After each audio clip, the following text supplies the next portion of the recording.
Man, this must be like when you have ovaries and you hold a baby. Like, I haven't done this in so long, and now that I'm up here, I'm like, oh, you can see me doing this again. I won't be doing that. Thank you so much for being a part of Whirlybird. I know the weather hasn't been ideal, but there's so much local talent, there's so much regional talent here. We all come together once a year to kind of show you what this area has. So I appreciate being here, and I appreciate you supporting local art. So you make some noise, but this time it's for yourselves. Thank you for being out here. Tonight we have such an incredible lineup that I should be charging you guys money for it, but I'm not because I'm nice. You're welcome. It being Whirlybird, it is completely illegal to kill me today. That's all. I'm just letting you guys. That's the only reason. So, no, I really appreciate you guys coming. It's going to be a great show. After this, I invite everyone to go to the Beer Snob after this and see Adam's band. He's going to be playing in a little bit. Whirlybird's going to be continuing all over town. That's, of course, after you spend a lot of money until well here at the Labyrinth, which I appreciate them letting us do this.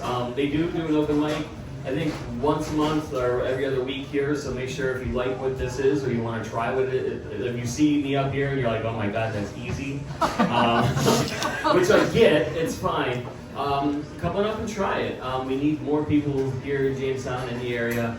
Not that I don't love all my Buffalo favorite people here tonight. Yeah, just try it. If you see it and you like it, you want to try it, it's not that hard. It isn't, but... So, I thought I had a ton of material since last time I've been up here. I haven't. Like, I've been unemployed. They fired me in a marketing job for not having a killer instinct, which I don't even know how that makes sense. That's not even a joke. That's exactly what they said. I'm sorry. And I was like, the fact that you said that, I don't want to work here anymore. I don't think you understand how marketing works. So I thought, when you're actually unemployed, you think you have all this time for your hobbies, but you end up not doing anything. You sit on the couch and you disassociate for 8 hours, and then you go, oh my god, it's 5 o'clock. Well, I'm gonna hit it hard tomorrow. I have no jokes. Like, all I do is watch Kitchen Nightmares all afternoon. And I love when they hammer like the poor kid that's in the back like washing dishes. He's like, "Don't you care? Where's your soul?" And the poor kid's making like $8 an hour. Might as well work your market shares. Yeah, I left, and I got paid more than that. Getting yelled at.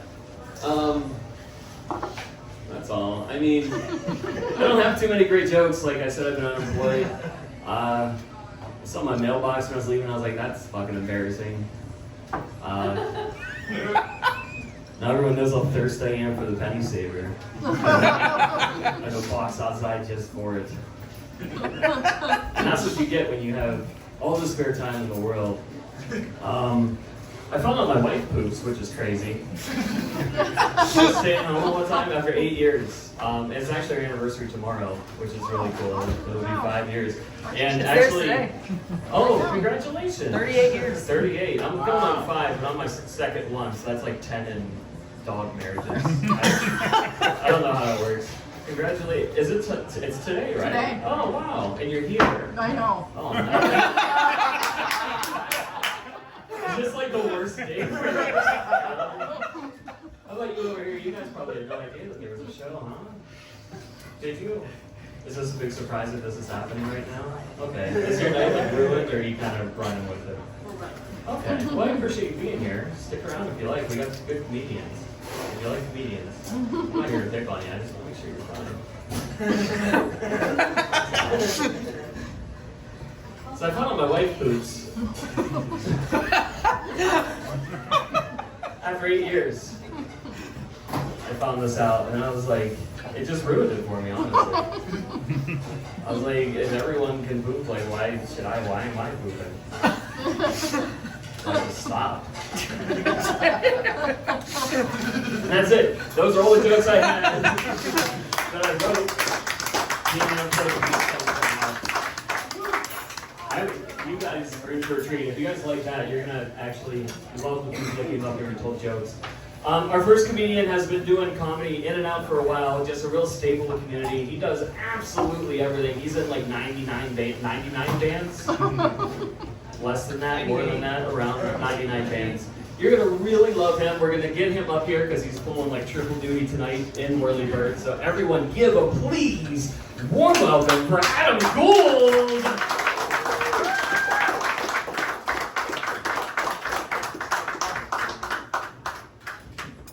How we doing? Woo! Appreciate you guys coming out. Killer Instinct, huh? I'm sure they weren't just talking about the 90s fighting game. They're like, bro, you gotta play. I could do like the 40 combo hit with Cinder. That was a good game. Paul, were you up when you were like DJ? Like you got a DJ down there. Holy shit. You should be an actor at Whirlybird, like for DJing, you know. I know people. You know people. That's what the music festivals are nowadays. A lot of them, anyways. Like they got DJs, but it's not really my thing. Just because it's just so much bass half the time. They got like the build-ups. Always have the build-ups, and it's like.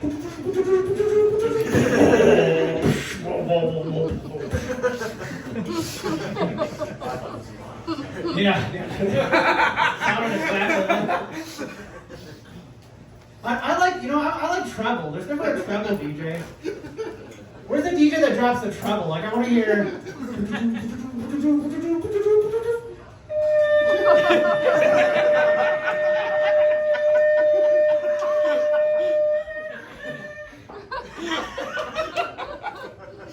That drop was so sick, wasn't it?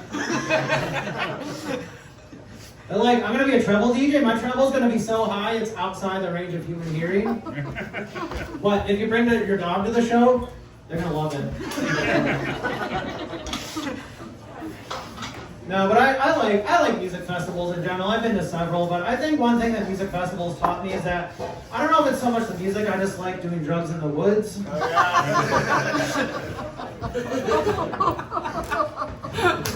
It's a good time. I know a lot of people who do coke. They grow out a fingernail, right, to do coke. They grow out their pinky usually. That's a little too obvious for me. I grow out a coke toenail instead. Someone's like, "Hey, Adam, want to do a bump?" Sure, bro. I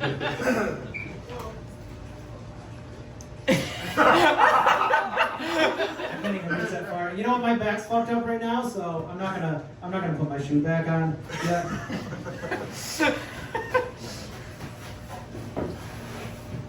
But I was hanging out with a friend a few weeks ago, and he said, I would never sell drugs to a kid, but I would buy drugs from a kid.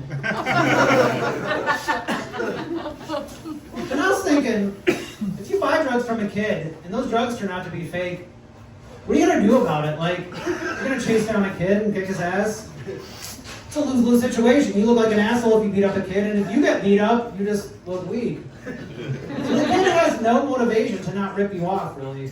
So I probably wouldn't buy drugs from a kid. Not because I think it's morally wrong, but you're probably gonna get fake drugs. You guys ever been to a farm-to-table event? Where they have they have kind of a fancy table set up, and supposedly the food's coming straight from a farm. I wish they had that, but for drugs. Straight from Cletus's basement to your table. We got a DMT shrimp with a crack aioli coming up. Some meth brownies to follow that. I find that it's funny that we name activities based on where we're doing them oftentimes instead of the activity itself. When the setting changes, the name of the activity changes. For example, if I'm just going out to take a stroll around the block, I'm just walking, right? But if I'm doing that in the woods, I'm hiking, even though I'm fundamentally doing the same thing.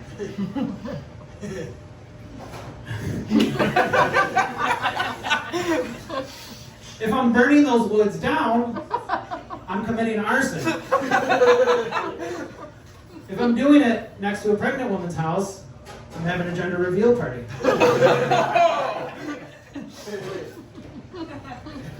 I'm beating the shit out of someone over a kid's toy, I'm committing assault. If I'm doing it on Black Friday at a Walmart, I'm just shopping. If I'm restricting what a woman can do with her body, I'm committing unlawful imprisonment. If I'm wearing robes and I'm in the Supreme Court, I'm just interpreting the Constitution.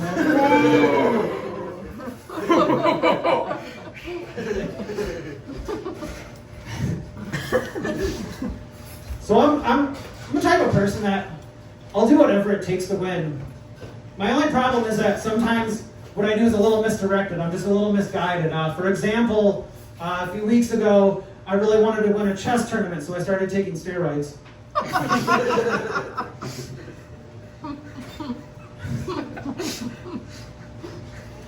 So I think we've all heard someone at some point say, well, I'm not racist, but, and then they proceed to say some racist shit.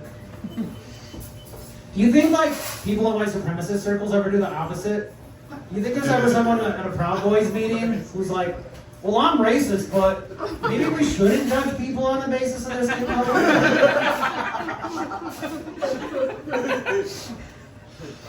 I'm gonna guess probably not.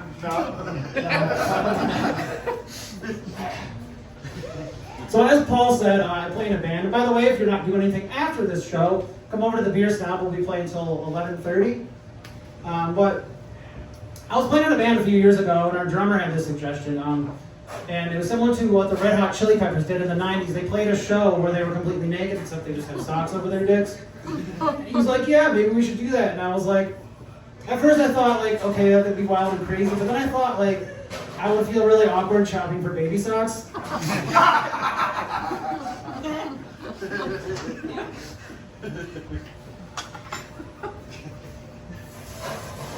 It's funny to me when someone likes something a lot sometimes. For example, say tacos, especially from a specific place, they'll be like, oh man, I love those tacos so much, I can't get enough of them. They must put crack in them. And that makes me wonder if someone's ever lit up crack and been like, that's good shit. They must put tacos in that.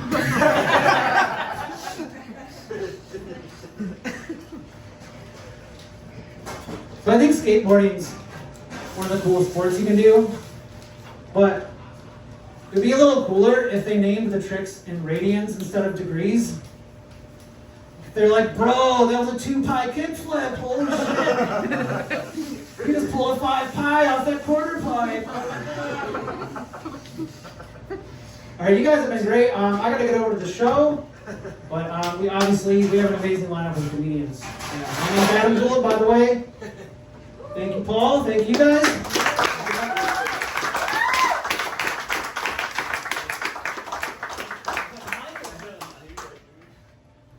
Adam Gould, everybody. Again, he's going to be at the Beer Snob a little bit later after this show. That's where I'm going to be headed. So if you guys want to come down, you guys want to hold hands, whatever. I don't care. I don't care. I'll hold anyone's hand for any reason. Anyways, if you guys want some more entertainment, like I said, there's a Beer Snob after that. If you guys are going home, I'll encourage you tonight at 11 p.m. Tune into 107.9 for Diamond Run Radio. I'm playing all future funk, so if you guys want to just like vibe out in the car, it's there for you. Oh wait, that's me. I was like, who the fuck has music on? It's me. I'm sorry.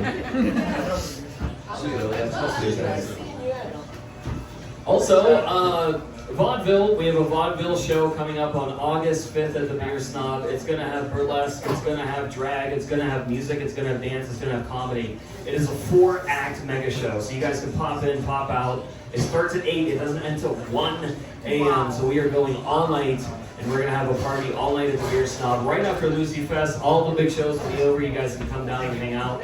Also, before that, I'll be playing a live set the day before. My first whatever DJ performance. That would be cool if you guys want to dance and hang out. Those are all the things I have to tell you. Those are all the things I have going on next. It's just going to be straight up comedy. Our next comedian, I haven't seen her in a long, long time. It's been like, what, 8 years, 9 years, 17 years. I'm really happy to see her coming all the way from Buffalo. Amy Lee Connell, everybody.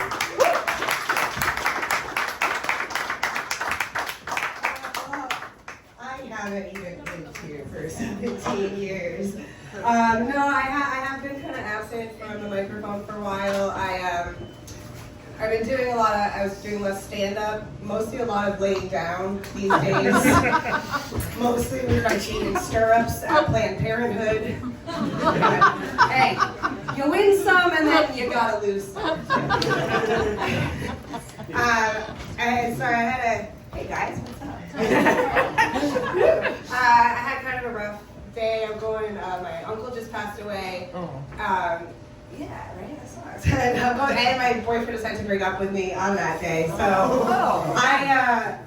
are you guys ready for jokes? I have got a lot of jokes. So, at least I killed his baby. Just kidding, it wasn't him. Okay, I do want to just recognize, I understand this must be confusing, especially for you folks, but I understand the vibe I put off is that I got lost on my way to the lesbian bus and I had to take the ketamine train back to the station, but believe it or not, I prefer cock and coke.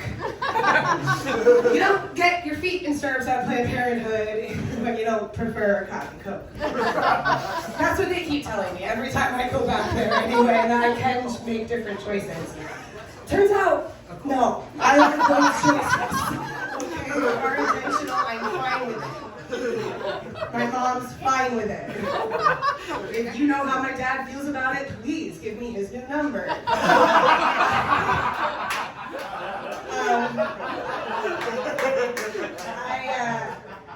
I don't want to offend anybody. I'm not from Boston, okay? I know, right? Wicked fucking trash city. But I had to rock the hat because my hair has started falling out at the ripe old age of 33. And my darling mother, whose fault halfway is like to blame. Like she has like the genes that are doing this to me. She was talking smack to me, saying, "Oh, it sucks. You're going through a breakup and your bald spots are back. Baby, how are you gonna find love?" Mom, with my feet in stirrups, I'm playing Parenthood. Turns out, Mother, if people are seeing the top of my head with a lot of frequency, I think my dating life is going just fine. How did she get pregnant with how much she loves to suck dick? We'll never know. Mystery. But I am actually from Rhode Island. It's worse. It's Boston's bastard little stepbrother. It can't even fit its own team. Like, we had a AAA team. They sold that back to Massachusetts. So we have very little, and one less Amy since I came here. It's not an island. There's not one solid road through the entire state. I really don't know why they called it anything but Chode Island. All it's got is potholes and beta cock energy. And then I moved to Buffalo. Is it about the cock or the potholes? It's terrible. Go Bills. Dating in Buffalo is kind of weird. Y'all have a kind of skewed perception of some things. Gentlemen, like somebody who I met on a pool table, so you know that was a match made in heaven, invited me over for surf and turf. And I was like, bro, it is the middle of winter in Buffalo. What the fuck kind of surf and turf are you talking about? He's like, okay, babe, you're right. I ain't got no lobster or steak. But I got chicken wings and fish sticks. Let's go! That's not what surf and turf is, my friends. But if I bring home one more pool player, I will find enough quarters in my couch that I can afford batteries to take care of it myself. Amazing how a game predicated on very precision smacking of something with a tiny tip, and they still can't translate that into other parts of their lives. I play a lot of pool, you guys. I left Rhode Island for a lot of reasons. It's a beautiful place to call home. It's a beautiful home to leave. For me, it got to the point where it's just a lot of 42 square miles of trauma, basically. Like losing my virginity at 16 to a 25-year-old ecstasy dealer. And I know what you're thinking, she's a bad bitch, she must have called the authorities and had that sorted out. Here's the thing, I thought waterbeds fell under maritime law, because that's what he told me. I was so emotional. I did not know who to call about that. No, but yeah, I did run out of a lot of room though. There's so many restraining orders add up. I have a lot of fellow ex-boyfriends. They all know where to find me. There's only one pool table in the whole state. And I did, not to brag, but I have dated multiple felons. Some of them, well, only one of them was a felon before I dated them. I think that makes it better. But I thought I'd be a real ride or die bitch about it. You know, stand by my man when he goes to the inside, right? And pay for his commissary. That is $1,500 I will never see again. And whatever, at least I don't know. It's just a sad day. It's raining. It's the apocalypse. What did you expect? No, I'm being a bad bitch about it. He's calling me on the phone and he's like, babe, can I have some commissary money? I'm going to send you a letter. I didn't want to give him any more commissary money, but I did want to know if this man could read and write, because I had never seen it.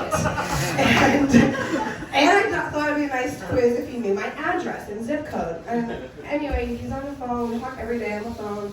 We talked more while he was in prison than when he wasn't in prison. And he's like, yeah, it's coming, babe. It should have been there right now. It should have been there right now. I'm like, Nick, you do not know where I live, babe. I'm not supposed to use his real name. Fuck it, it's Nicholas Edward Cesar. Look at that. Fuck it. He's like, no, it should be there. And then 2 days later, he's like, oh, babe, here's the thing. My words for you were so lofty. They hold such weight in my heart that I didn't have enough postage on the envelope that sent back to me, and it just takes a long time to process. And that was sweet, that was endearing. But then I thought about it for a second. Sir, are you or are you not currently serving time on a plea bargain for possession with intention to distribute a Schedule II controlled substance? Spoiler alert, yes, he is. Definitely was. Is it my fault I threw him under the bus when we got pulled over? I don't know. It was today. I had a perfectly empty side pocket right here. We could have avoided this entire situation. Yeah, so, and I don't know much about this country. I do know, however, that in this fine country of ours, there are 2 guarantees in life. I'm not sure what the first one is, but the second one is most definitely that the USPS standard stamp will transmit up to and including 1 ounce within the 48 continents of the United States. Sir, serving a plea bargain on possession with intent to distribute, are you telling me you don't know what a fucking ounce feels like in your hands? I'm beginning to think maybe you were just a bad fucking drug dealer. That's what I said to the cops. Anyway, I'm going to leave you on some pieces of life advice. Look at me, trust me. Take the advice. Don't fall for my mistakes. Do not follow this path. This path just goes back and forth from Rhode Island to Buffalo. We don't know why.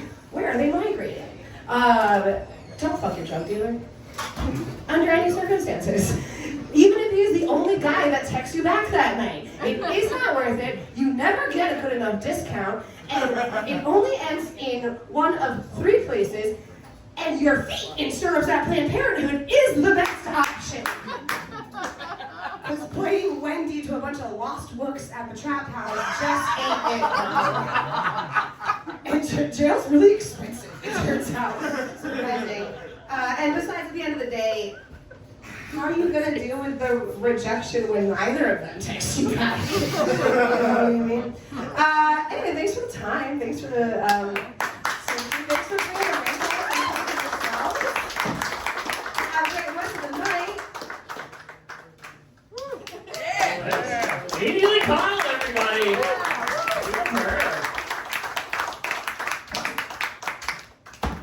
Great night so far. Is there an emergency? Or is that just embarrassment? Oh, okay. I saw running. I don't like when people run indoors. It just freaks me the fuck out. I don't know whether I should chase them or... She's gone. Our next comedian, I can't wait. I always love having him on shows. You guys are gonna love him. Please welcome to the stage, Eric Bissell.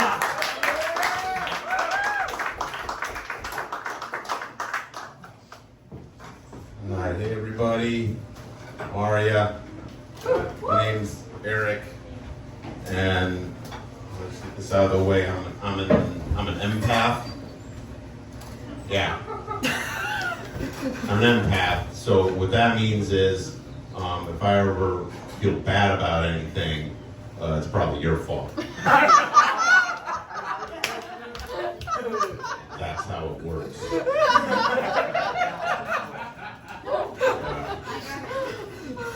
Like I said, my name's Eric.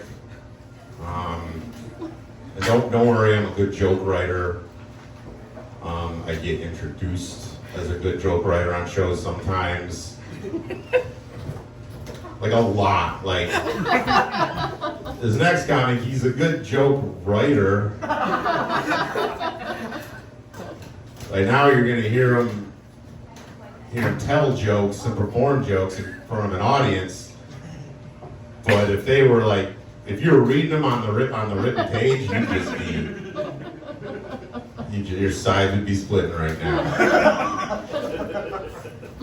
I'm funny on paper. My jokes work the same way communism works, according to your grandpa.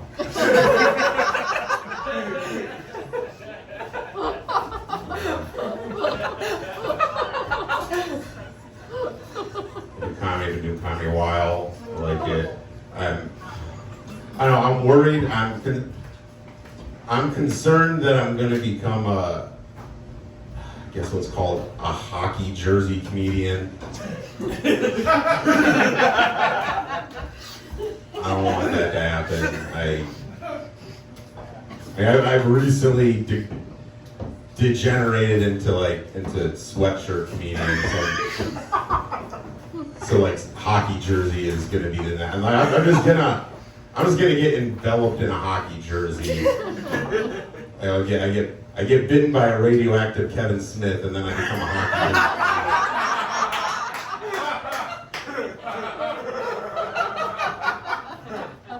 jersey. Just trapped in an endless hockey jersey, just for all eternity. Kind of like a Prometheus situation, sort of. He was chained to that rock for all eternity, and I'm just eternally trapped in a giant hockey jersey. I like comedy. I do think about going to school though, going back to school, and becoming a teacher. I kind of just been doing comedy a lot, but I kind of just had this kind of new purpose in life that I think I gotta follow that. So I need to go back to school, and I need to be specifically a grammar teacher, because I realize that very few people in this society know the correct past tense of hang glide. Yeah, you don't know it, do you? Every time I Google it, it's inconclusive. It's like, hang glided, right? That's the response. But here's the thing. It's hung glid. That is the correct way. Hung glid, depending on certain sentence structures, hang glode is also acceptable. All right, I'm gonna use it in a sentence. Hey Glenn, did you take the bus or the train to the Apple Festival today? Actually, Jerry, I hung glid my way here in less than 2 hours.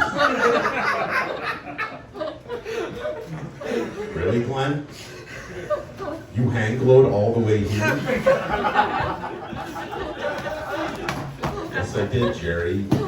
Yes, I did.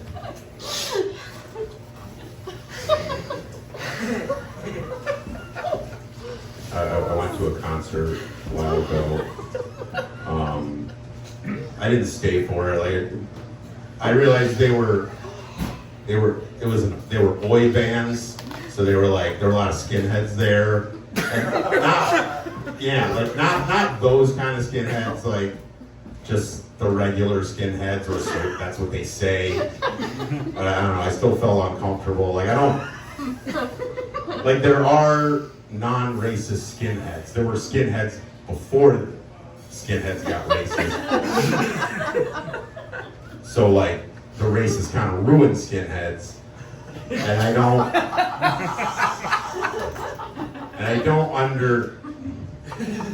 don't get why like non-racist skinheads would still be even just wanting part of that club. It's just like, no, we're not racist. We just really like looking like them. We really like the haircuts and the boots. We're just, I mean, Hugo Boss was a really good designer, like he was like, Hugo Boss, they designed the SS uniforms. That is very true. So, I don't like the ideology, but I love the jackets, I guess.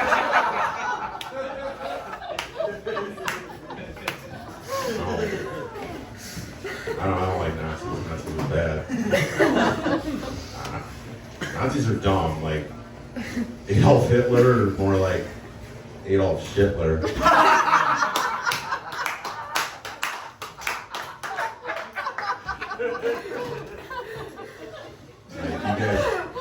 Do you think we should punch Nazis? Do you think Nazis should be punched? Okay. That's not enough. I think we should eat Nazis. I think we should eat Nazis. I think punching them that's a half measure. Okay, and it sounds weird in 2023 now, but you're really going to want to early adopt, because like by 2030, like Taylor Swift's going to be eating Nazis. Okay, and you're going to feel really dumb. So you really want, like, if eating Nazis sounds weird now, just adopt now, and you'll thank yourself later. Okay, like this year it sounds weird. Next year, who knows? So I think we should eat Nazis. It's kind of hard selling people this idea. I'm really for it. I got into an argument with a vegan when I tried to argue that Nazi meat is vegan. What? You consider Nazis people, I guess. All right. All right. Not wanting to eat Nazi meat. That's a little too close to Nazi sympathy for me. I don't know. It's definitely in the same ballpark. Like, boy, you're gonna have to early adopt, right? Like, really, think about it. All right, let's say 2/3 of all Nazis drive cars. We start eating Nazis. That is a huge reduction in carbon emissions. That's just simple numbers. All right, so we eat Nazis, we can reduce carbon emissions, we get those Nazi cars off the street, and then we snack on delicious Nazi meat. That's a rhyme that you can remember that.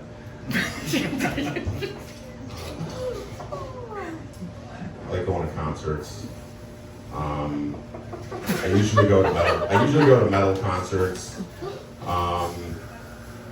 Every now and then I'll go to a hip hop concert. I haven't been to too many, but there's always one connecting thing at every hip hop concert I've been to, and that's at every hip hop concert.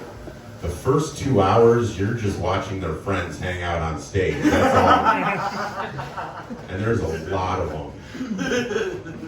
Like, okay, yeah, you want to see Snoop? Well, first you gotta meet Gerald. You better hope the subject of cryptocurrency doesn't come up, because he's gonna talk your ear off. Yeah. Oh, you thought you could just come here and hear gin and juice and not have to pay. You have to pay with your feigned interest in Gerald. Now what? Last year I saw Benny the Butcher, and yeah, it was great. But the first 2 hours, not so much. Like at one point, these two kids came on stage, and they were clearly lip syncing to something. Like, I guess you can do that at concerts. You can still get away with that. I was like, they were lip syncing, and then at one point, one of them tried an attempt to look really cool, threw a bunch of like cash into the crowd, like, I don't know, I guess to make it rain. But then like the dollars just all hit the floor. No one really bothered to pick them up. And I could tell from looking at it, like, that could have been more than like 40 bucks that he threw. They were all singles. You threw like 40 singles into the crowd as if that's gonna like make them look cool or something. It was like, check me out. I got thrown away grocery money. Depending on where you shop, I guess. I usually go to metal concerts, those are fun. I went to this death metal concert a couple months ago, and it was actually a very strange, solemn vibe at the death metal concert. Like the context was, this was the band's first tour after losing their lead singer the year before. So some emotional weight on this death metal concert, and that caught me off guard. I did not, like the death metal concerts I went to growing up, it was just like a crowd of just like Eric Harris's and Dylan Klebold's, just an army of those guys. So this was a more positive, more supportive crowd, and it is weird hearing like the lead singer of a death metal band like shout out a death metal dedication in the death metal voice. You know, like he was just like, "This next song is for my brother who is no longer with us."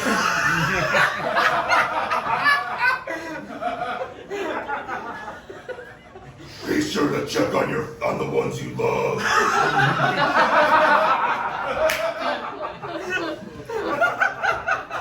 And let them know that they're important in your life.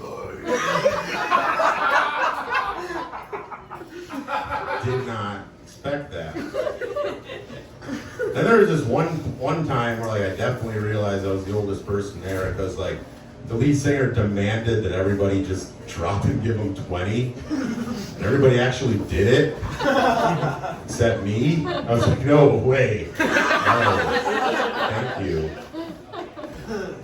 There was one metal concert where I was definitely not the oldest one there, because I had this plan. I was seeing Soulfly, and then I said, all right, I'm only gonna mosh every other song, and I'm just to save my breath, save my energy, so kind of stretches out the moshing throughout the show, just, you know, spread it out. And so I did that, and then after one song, and then the next song, stood to the side. That's when I realized I wasn't the oldest person at that show, because everybody else in the mosh pit had the same idea. Everybody in the mosh pit took a breather together every other song. And at one point, Max Cavalera was all like, I want to see you all fucking moving on this one. And then just everyone collectively said, no. We are tuckered out, Mr. Cavalera.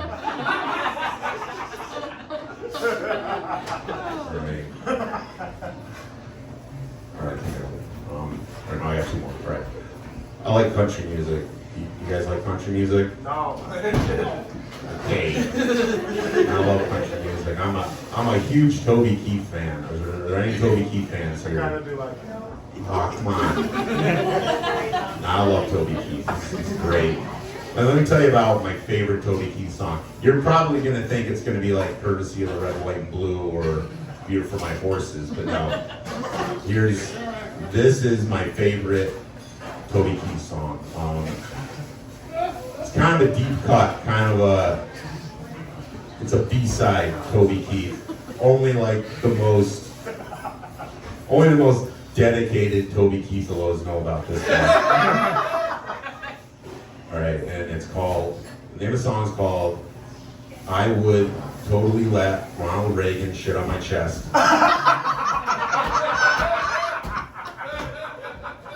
Parentheses for freedom. It's a good song. It's like a stirring, patriotic anthem. You don't get too many songs that combine just that raw patriotism with, innocent scat play.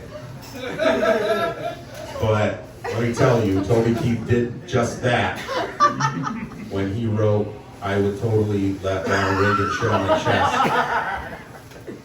Parentheses for freedom.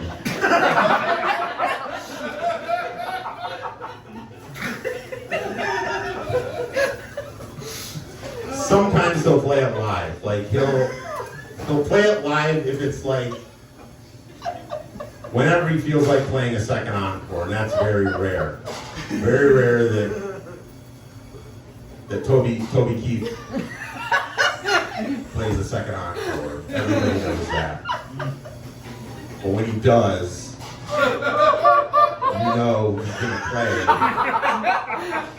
I Would Totally Let Ronald Reagan Shit on My Chest. Parentheses for freedom.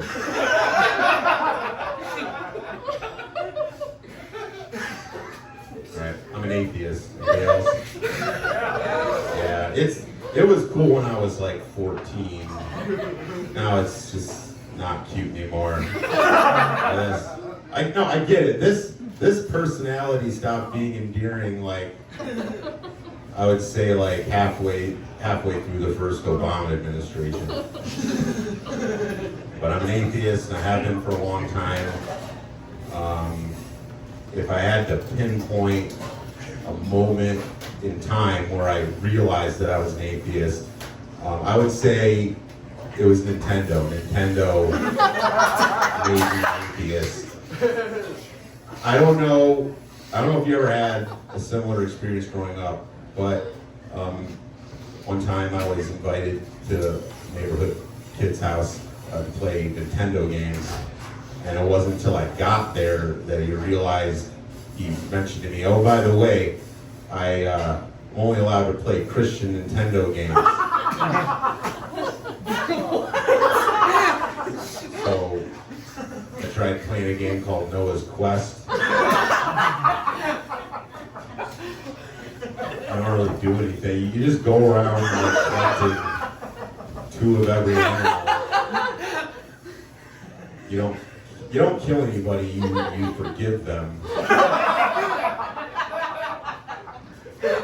There's this one weird game called Natural Treasure, and the object of that is that you're breaking into the Natural History Museum to steal all the dinosaur bones. I honestly don't understand what that one had to do with Christianity, to be honest. I don't guess. So I got really frustrated, and I took the video game out, and I noticed, that's when I realized, okay, no, this is not a real Nintendo game. The cartridge was a different shape, and then I realized it didn't have the Nintendo seal of approval. You know that, that little shiny seal that says this is a real Nintendo game? It didn't have that, and that's when it hit me. That's when I asked myself in the most existential way possible, I asked myself, if God doesn't have the Nintendo seal of approval,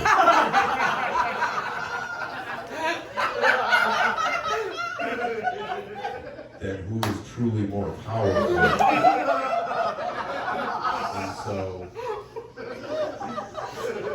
all right, so example, power of God was never there for me, but I did have a subscription to Nintendo Power, and that came every month, and you know, they had those level maps, like those, and like that would help you get through the level. Like, so Nintendo literally showed me the way. And like, and it's cool. Like, I'd never heard of like radical Nintendites hanging outside Sega headquarters protesting, trying to shame everybody from going in, just ranting about how the life of the Yoshi begins with the egg. All right, that's everybody.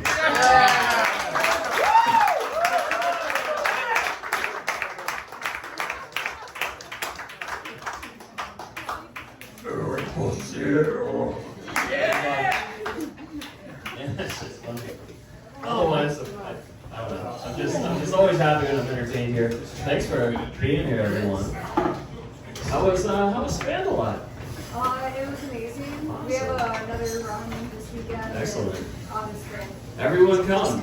Next weekend, Spandalot. Our friend Justine's in it. This weekend, Spandalot. Justine's in it tomorrow. You'll love it. You'll love it. She was great? Okay. So Kianya said she's great. 5 stars. Our next comedian, I love this guy. We have so much in common. It's funny, we like the same micro genre of music. And I can only imagine it's like when 2 dogs see each other in a car. They're like, oh my god, there's another fucking dog. I can't believe it. I get really excited. I love when he's around, and you'll love him too. Please welcome to the stage, Brian Netzel.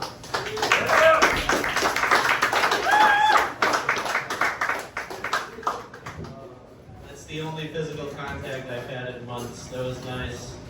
Thank you, Paul. Give it up for Paul. Putting this together. Keeping us hanging out. Sharing this moment. They say that if you don't have your health, you don't have anything. But I don't think that's true. I think if you don't have your health, at least you have a staggering amount of medical debt. And that's something you can really hang your hat on.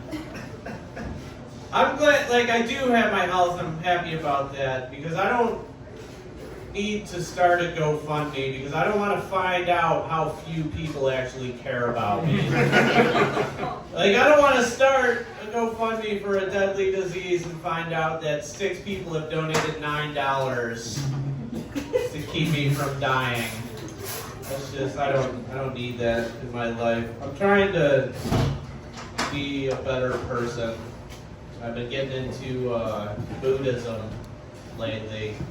And one of the tenets of Buddhism is only when you stop desiring what you want will you truly have what you need. And I've been practicing this for a while, but like, I still don't have dental. And I'm pretty sure I need dental. Like, I don't know what religion I gotta join to get dental. Like, I've never seen Jesus' teeth, but I'm imagining they're as pretty as the rest of them. Because that's a beautiful boy. Like, if I was gonna try dick for the first time, Jesus would be up there. He'd be on the top of the list. Every picture I see of Jesus, he's just so gorgeous. I'm pretty sure he's wearing mascara every single day.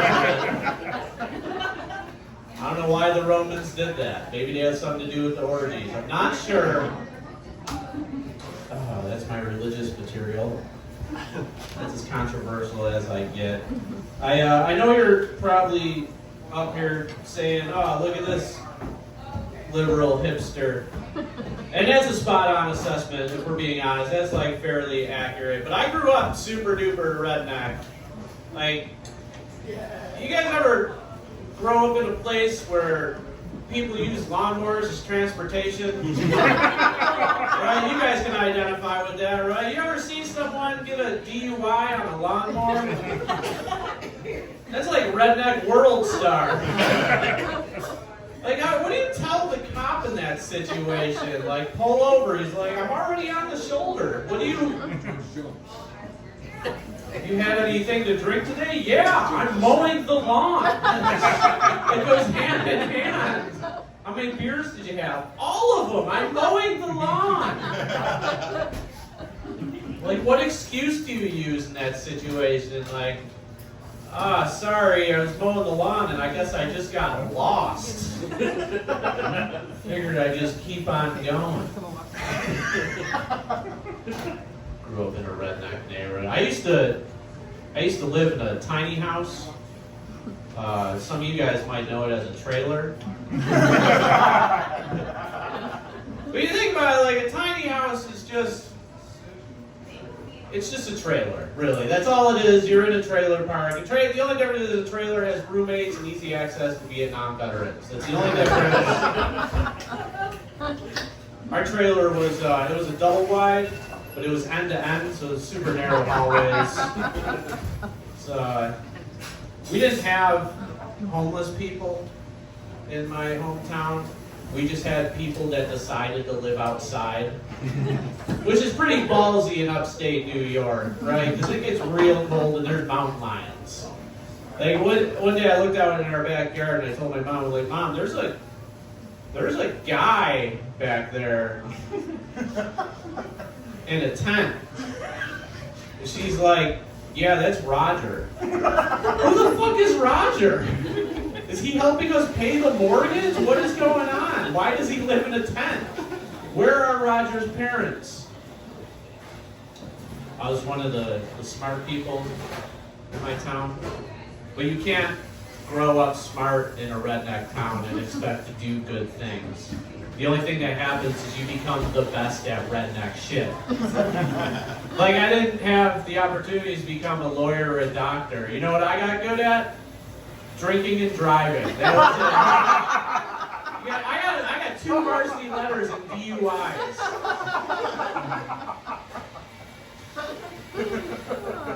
Glad you guys like that. Sometimes I think I'm on the spectrum because people will say things like, hey, what's your favorite color? And I'm like, holograph. Just any kind of shiny metal will do for me. I don't care what it is, I'm just very distracted by those things. I was doing a show last night with Eric, and it was great, but it was like 3 hours away. And you gotta drive a lot for comedy. Like a lot. And like you don't always get to stay in the nicest places when you do that. Like they put me up in this real shitty hotel next to an Olive Garden. I don't know if you've had unlimited breadsticks and unlimited bed bugs, but that's how they did it in the old country. That's Italian right there. It's weird being a comic in a hotel. Like I got kicked out of the hotel for being alone in a hot tub with a mustache. I don't know what that means. We're like, we're not sure what you did, but it's probably something. Get the hell out of the comfort suites in Appalachia.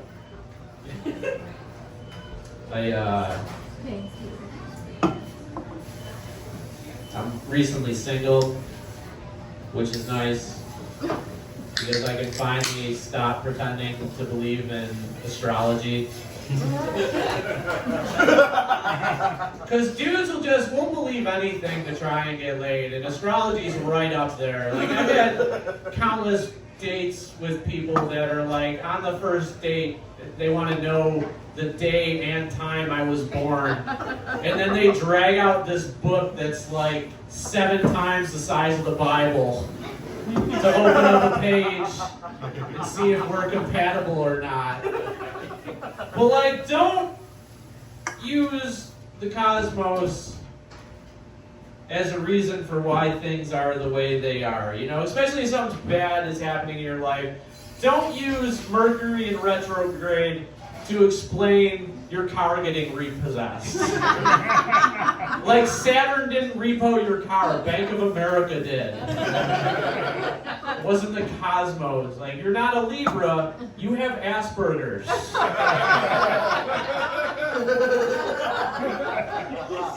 Sell those magical crystals and buy some online therapy. Everyone a favor.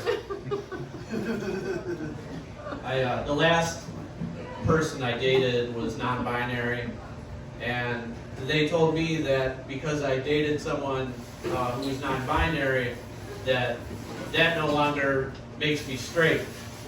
And I thought, good for me. You know what? Good for me for no longer being a straight white male. Instead, I'm one step below a straight white male.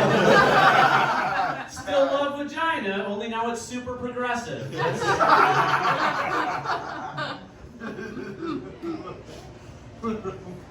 Sometimes I think I'm asexual. Like sometimes I think I don't want to be with anybody until I meet someone with a proper book collection. You ever have that happen to you? Like if you have the proper ratio of Twain to Vonnegut, like I'll put my mouth on you. And that's how you know your sexuality. It's whatever you're willing to put your mouth on. It could be anything. Horses, books, people, it doesn't matter. That's what turns you on. It's difficult to try and find, because I'm in my 40s, so like trying to find a human being, I think I quit. I think I'm just done like forever. Like I think I'm out. Because you'll put in so much effort into these things, right? Like only to be disappointed. Like you put in weeks, months, years sometimes of effort, and you'll find a person that you think you're like vibing with and getting along with, only to discover that they have a Funko Pop collection. Like, come on, dude. Come on. Collecting things? Really? You can just have a personality. Be an alcoholic. That's a personality. I'll take that over Funko Pop any day. Now you're mad at me because I don't remember 7 characters of Harry Potter? Come on! I got hit on by this dude one time. He said, "Hey man, you're hella cute for 44. I was like, thanks, I'm 43. Appreciate it nonetheless. But I thought about it, I was like, I could be gay, right? Like, I could just switch teams to get a win real quick at this point. Like, because I've been getting my self-esteem demolished by women for at least 3 decades. Like, I do not have a good track record. And, like, the gay people are way better than straight people, and it's not even close anyway. Like, it's not even, you ever hang out with a straight couple? You ever been around that snooze fest, anyone? Like, if you're a straight couple, don't ever ask me to hang out. Because my excuse will be, sorry, I'm busy doing literally anything else. I don't have time to go to your bi-weekly trip to Applebee's to listen to you guys talk about work. I can't do that. It's like, stop weed whacking and eat your wife's pussy, Jerry. That'll solve everything. You know what I'm saying? Like, just live in the moment. Quit paying attention to things that don't matter. Gay people are always doing stuff. Always. They're always doing fun things. Like, maybe I want to kayak all summer. If I gotta catch a few dicks to do it, so be it. I want to have fun. Let me live. Do you guys know that there's people who don't believe in cavemen, but do believe in Bigfoot? Which is wild, because if any of them saw cavemen, they'd be like, oh shit, there he is. Like, even if, like, just stop shaving your body for a month, you'll look like a caveman. That's where, like, that's like loving bacon but thinking pigs are a liberal conspiracy. Like, you gotta know the source material of what came from where, you know? I think Bigfoot exists. I think they're out there somewhere. I just don't think we're ever gonna find them because we keep sending our drunkest rednecks to go look for them. Like, it's never a scientist looking for Bigfoot. It's not like it's not even an actor in a lab coat. Like they don't even fucking beat around the bush at all. You know who it is? It's Jimbo, a cryptozoologist with a mysterious stain in his beard. It's either tobacco spit or jizz, we don't know. All I'm saying is that if Bigfoot was Bush Light, we would have found 30 of them motherfuckers already. Bigfoot was shitty domestic beer, we'd have him in a zoo right now. Thanks a lot, guys. You've been real fun. Give it up for Paul.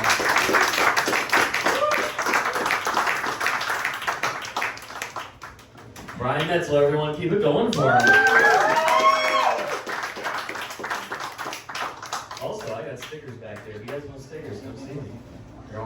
They're just stickers, that's all. Let's not make a big deal out of it. All right, our next comedian, I just love having her down here. She's going to be performing. Oh wait, no, you're not. No. Never mind. She canceled on one of my shows. I'm very upset with her. Everyone, please give her a quote now. She's wonderful. I'm very lucky that she gets to come down here all the time. You guys are going to love her. Please welcome Laura Evans, everyone. This fun because I put stuff down. I don't know how I feel about this. Hang on, we gotta go in for this. Yeah, that's good. All right. Should I just turn my back and give you guys a show since you had the back? Fuck that. Like, I won't do that. That's just gonna get too weird. I just want to check the vibe in the room. I want to make sure we're all getting along. I want to make sure like we're on the same footing.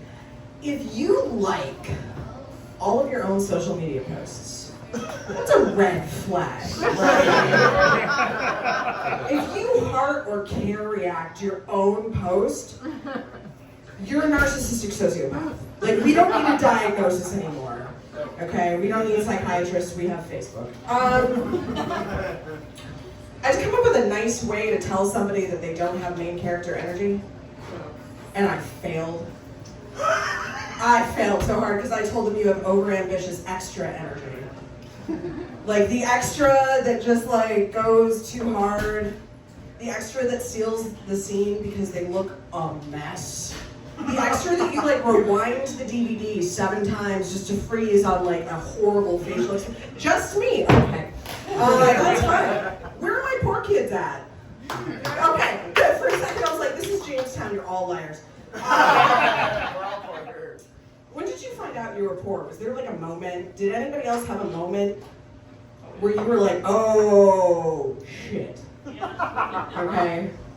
And I'm originally from Massachusetts, so like I had a big, oh shit moment to realize that I was poor.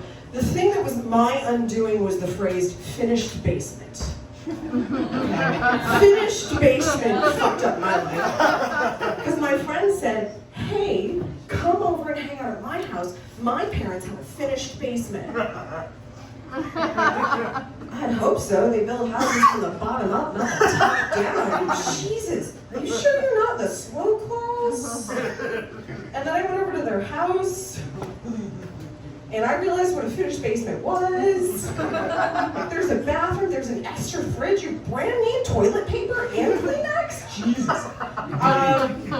Speaking of that, like I decided since I grew up as a poor kid and I missed out on this, I would try brand name toilet papers. Just try them out. I've never done this before. Any Angel Soft fans in the house? How's your ass callus, sir? Angels must be made of eyeballs and sandpaper. That was awful. Like, I paid money for that. Like, that was terrible. I've got some agreement from over here. I feel so validated. No, if I want to go splurging on toilet paper, it's Cottonelle for me. That works for me. Everybody else is like, what? Why? What's it called again? What? What brand? Cottonelle. I like that one. But despite my appearance, I don't believe in ghosts. Take all the time you need in that one. We're just gonna let that sit for a minute. Yeah, I don't believe in ghosts. It's fine. They don't believe in me either. It's great. But I love the show Ghost Adventures. Not Hunters, those are the professionals. Okay? Ghost Adventures is like 3 gremlins from Vegas, led by a Chris Angel stunt double on meth. That's really hard to say. I think I need meth to say that. And like, it's chaos. Every episode has 3 things. Malfunctioning equipment. You can either take that as an innuendo or not. It's up to you. There's men running and screaming in terror on camera. I find that delightful. And there's toxic masculinity in every episode. How toxic? I get nods from over here. You're my people, I love you. You're my favorite humans in this room. Sorry, Paul. But how toxic? I saw a man look into the camera and say, I was so scared, my eyes watered. Broski, you cried. And my favorite part is too, like, they'll go into places to like investigate that make sense, like old churches, you know, like cool theaters, people's houses. Like, what level of failure in couples therapy did you reach that like a paranormal reality show being brought into your house was a good idea? Like, you're gonna let these people be in your house unsupervised, going through your drawers and shit off camera? Absolutely not. And they're giving the tour, and they're going through the house, and the man says, this is the exercise room. That was a poltergeist. This is the exercise room I built my wife. She can't use it. There's a demon in it. Struggled with weight my entire life, and I didn't think of can't exercise, demon's gonna get me. Come on. I was annoyed by that. And they're saying like this must be a sign of something. It's a harbinger. This demon's a harbinger of something. And I'm just screaming divorce at my TV. It's fine. It's fine. I love this place. I've gotten more compliments on my hair since I walked in this door. And it's lovely. It's very sweet of them. Very nice people. I went to Sally Beauty recently and was aggressively questioned about my hair by the assistant manager.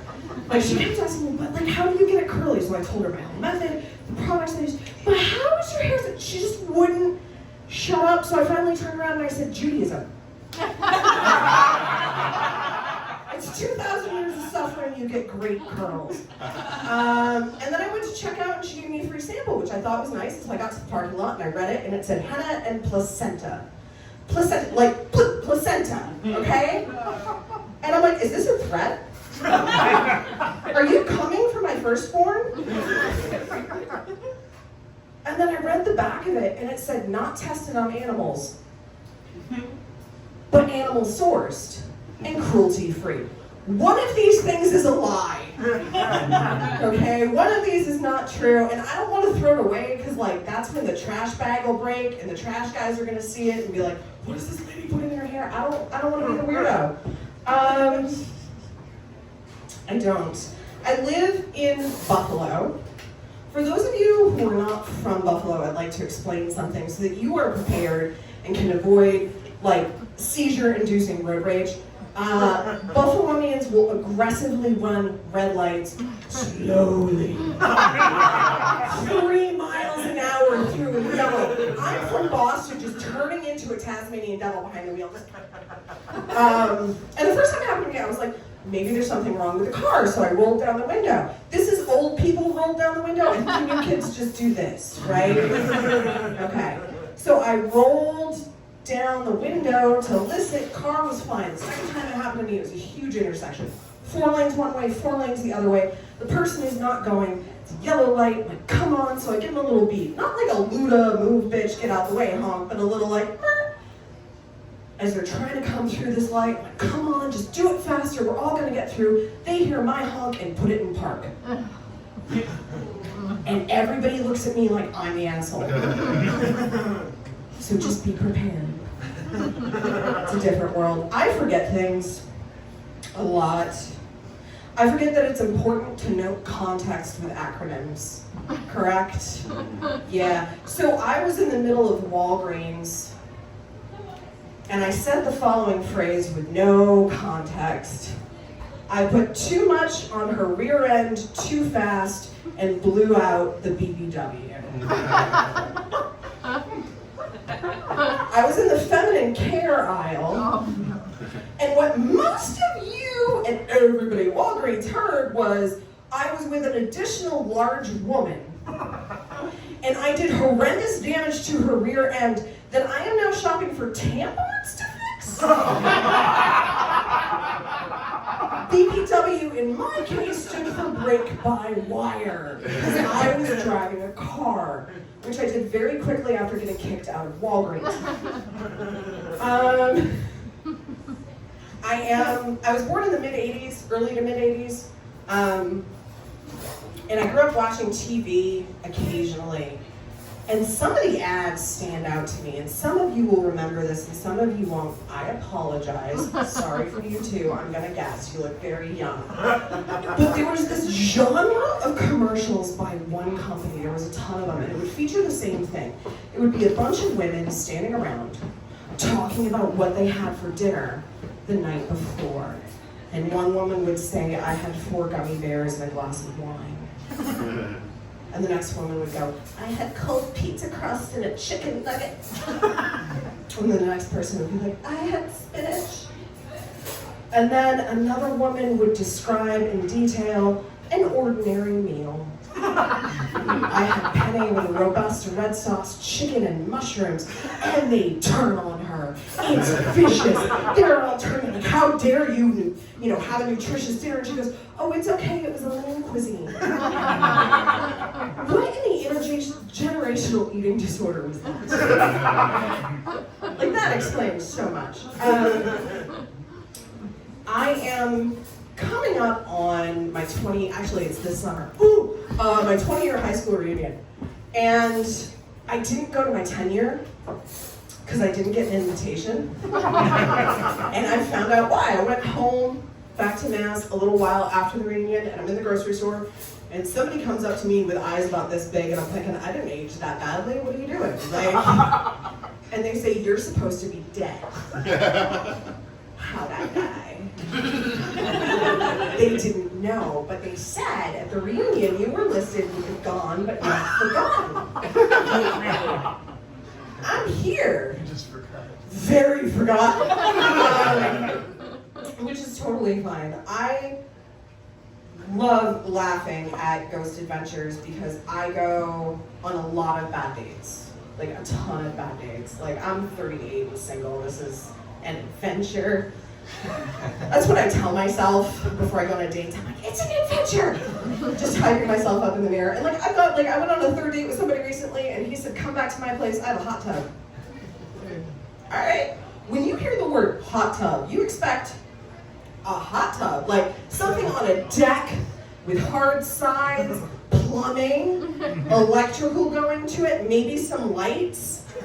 I show up to a soft-sided thing the size of this table with a glorified heating blanket in the bottom of it. I'm like, sir, this is not a hot tub, this is a hot bucket. I went on another date with somebody fairly recently, and we're talking and we're getting to know each other, and he says, I don't like potatoes. Sir, like, you know, like mashed potatoes or like full stop, no potatoes for you? And he said, no, I don't like potatoes at all. God's perfect food.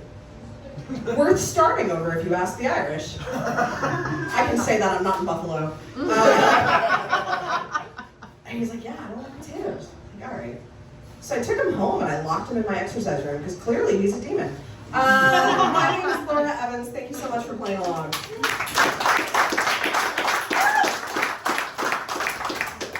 Laura Evans, everybody, keep it going.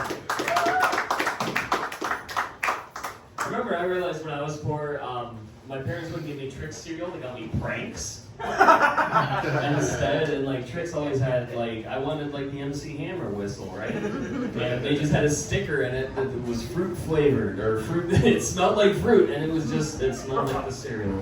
It was very disappointing, that's why I knew I was poor. I was 4, and obviously I recovered. Our next comedian, he saw me on the last day I ever did this, and I was just stressed out, and he was late, and then he's like, can I go up and do time? And I said, no, and then he said, please, and then I said, sure, and I'm really happy I did, because he was very funny. You guys are gonna like him. Please welcome to the stage, Mike Shanks.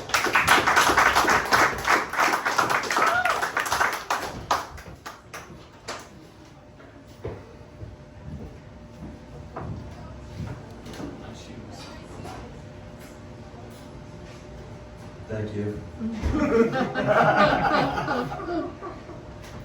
I'm autistic, but I wanted to feel better about myself, so I picked a therapist who has a lisp.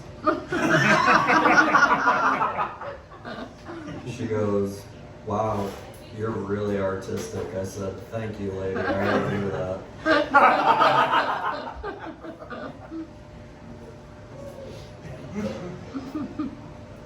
I have anxiety. I also have CDO. That's actually just my OCD, but I put the letters in the correct order.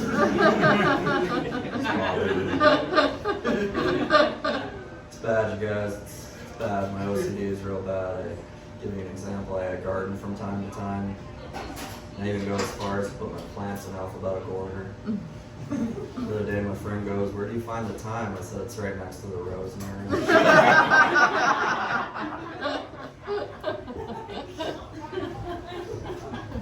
Last week, my grief counselor died. But I don't care. I did start seeing a new therapist the other day. And she told me that I have a tendency to form strong attachments to people very quickly. And I said, "I love you." And then she said something about how it's immoral to date patients, but I think she's playing hard to get. I have depression, so my therapist suggested that I meditate. And I said, "Why?" She said, "Because it's better than sitting around and doing nothing."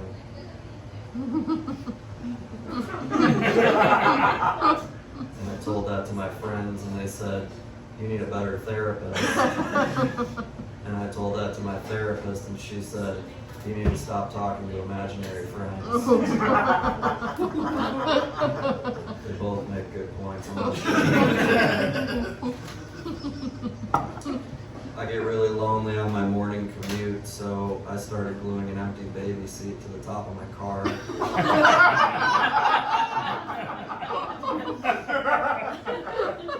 Now everyone waves at me. The chocolate in my fridge is a lot like the police. They'll both kill my dog. I have a dog that speaks 5 different languages, but she only knows how to say bark in each one. And the other day, I think she wanted to go out for a walk, but I'll never be sure because she barked it in Spanish.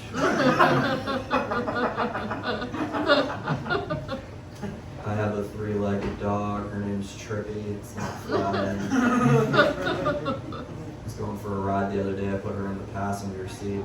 And as we were driving, I got pulled over. Not good, you guys. I got a couple outstanding parking tickets. I'm a quick thinker, so I switched seats. And the officer comes up and goes, "What's going on here?" I said, "It's fine, sir. She's on a leash." He must have felt like giving her a hard time because he asked for her license. She doesn't have one. She's a dog. I was like, "All right, man, get out of the car. Try walking the street. Lunch can't do that either, you guys. She's missing a 4th leg." She went all over the place. Her dog got a DUI. But I only have parking tickets, so I'm in less trouble, and that's exactly what I tell my girlfriend when she asks why these tickets aren't paid. Blame the dog, it works. My friend asked me to feed his cat. I said, "To what?" The other day, I went to the zoo to look at animals. And by look at, I mean help escape. And by zoo, I mean local psych ward. And by animals, I mean those guys I hung out with before I broke out.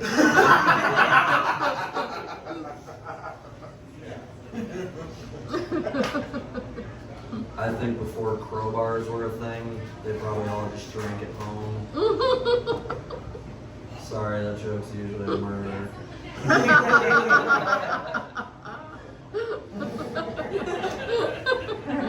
You guys know if you rearrange the letters for mother-in-law, you can get Hitler woman. You guys know if you rearrange the letters for postman, they'll get angry at you.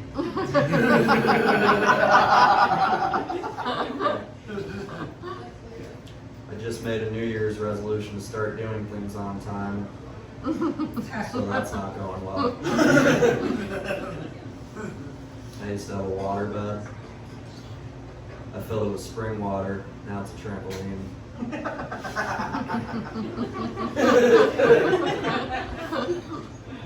The other day I went on a date with a mime, but I don't think it went well, because I still haven't heard from them. I went to my doctor and he told me that I have sleep apnea, which means I could die in my sleep. But I have insomnia, so I told him I don't care.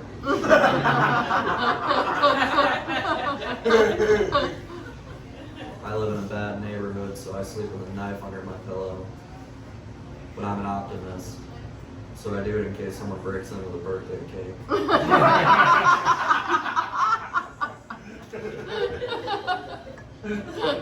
I saw a sign the other day that said slow children to play, which personally I thought was really funny, but I can't believe the parents agreed to it.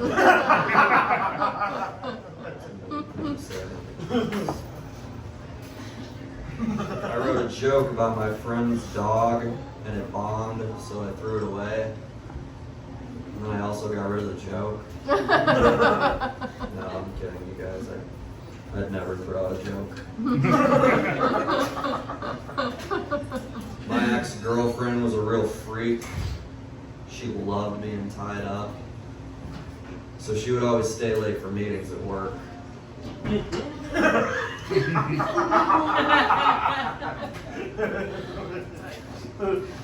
knew a kid in high school in a wheelchair who got bullied every single day. And I think it's because he couldn't stand up for himself. Last week I threw my friend a gender reveal party. I went the balloon dye route. Blue is boy, pink is girl. So we're at the party, balloon goes up, pop, nothing came out. Friend's wife looks at me and says, "What does that mean?" Miscarriage. That'll teach her to put me in charge of that. Last week, I met a woman that reminded me of my mother. She came up to me and said, "Don't forget about your mother."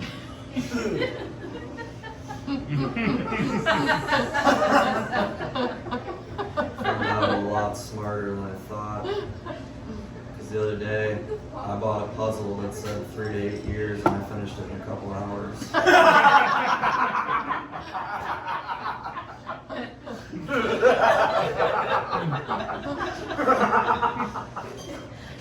I used to date a blind lady that ended up cheating on me.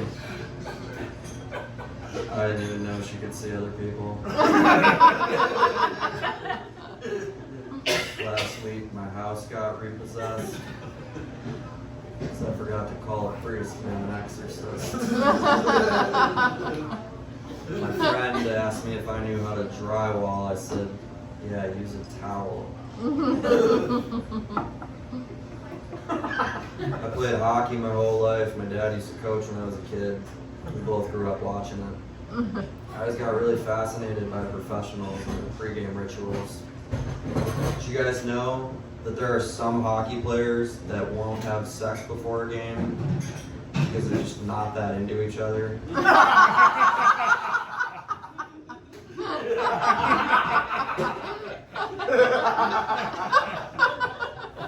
I think women are a lot like grapes.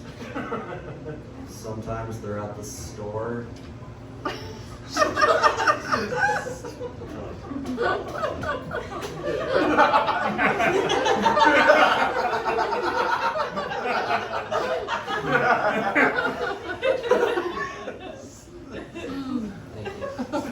Last week I decided that I'm going to remodel my basement, but I'm not sure what my downstairs neighbor's going to think.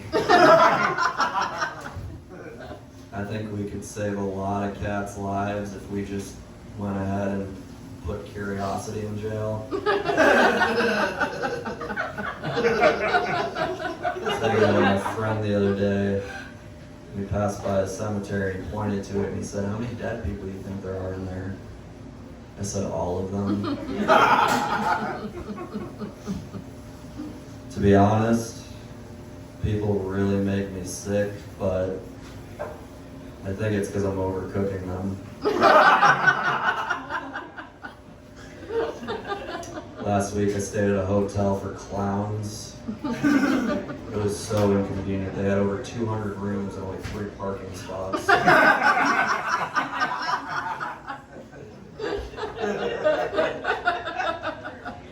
girlfriend and I have a family. We have a 2-seater, but we needed a vehicle with more room. We went car shopping. The salesman was showing us a car. And he's like, "This is exactly what you need. This can fit 4 people with no problems at all." I go, "I don't know 4 people with no problems at all." Do you have any cars for people with a lot of problems? Speaking of, my girlfriend said she really wanted a faster car, so I'm buying her heavier shoes. Don't tell her they're a surprise. I don't like to brag about it, but last night I solved a Rubik's Cube in 3 seconds because I accidentally dropped it in a can of paint. To this day, I'll never forget what my uncle said right before he kicked the bucket. He looked me right in the eyes and he said, "Watch how far I can kick this bucket."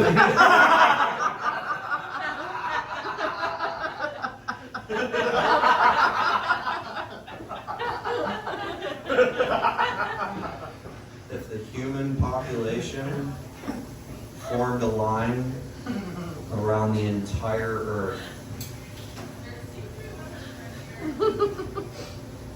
a lot of those people would drown. Thank you guys. My name's Mike Shanks.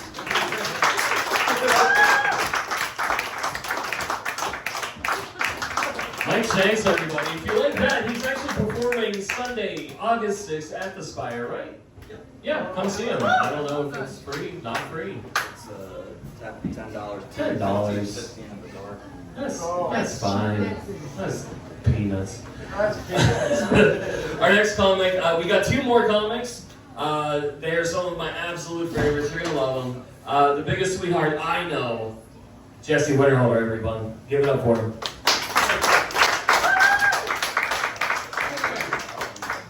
That introduction is going to make no sense in about 8 fucking seconds.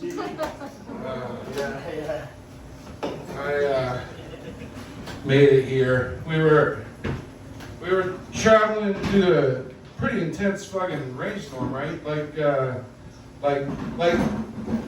personality changing, like the kind of rainstorm where if you saw like an 80-year-old lady on the side of the road trying to change a tire, you'd act like you didn't see her and shit.